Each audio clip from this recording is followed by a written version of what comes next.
I'm Marianne Williamson, and I'm now from Alabama, from Birmingham.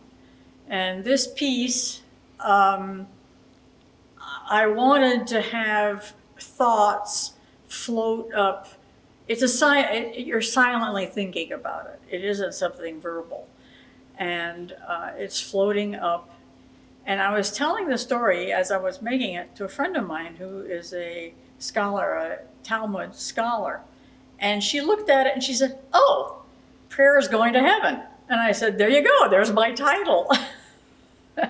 So it was easier afterwards, as I had the title, to make it go with the title. And I finished it, and that's my story.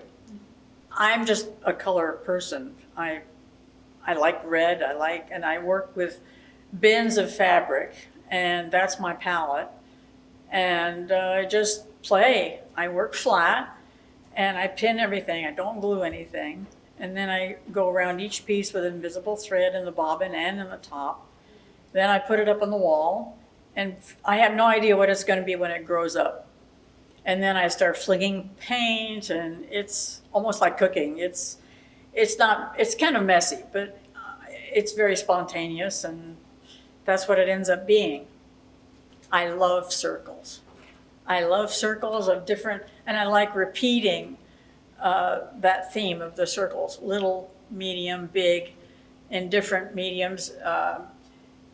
First I start with the circles, and then I repeat it. See, there's circles everywhere. And what I'm trying to do is to have not actually a focal point, but to have the color centered and then have it blur out to the sides. All my work is that way. I try to have one very stark that's small, and then it sort of blurs out. And then I just play, and at 10 o'clock at night I go back, and that's when I start doing odd stuff, and I go back in the morning and I say, "Oh, look at what I did." And that's how it's very spontaneous. This is just with a tube of paint. I'm just going like this, and I'm just flinging paint around. I use stencils. These are stencils, painted afterwards. And I'm just playing, basically. And I really don't know what it's going to be later. I'm a citizen of the world with no home. My home is my studio and my children. And that's my ground, and I kind of follow them. That's how I got to Birmingham. My son-in-law was transferred, and when they announced that they were going, I'm like, I'm not staying in Miami by myself. So that I said, first of all, where is Birmingham? I had no idea.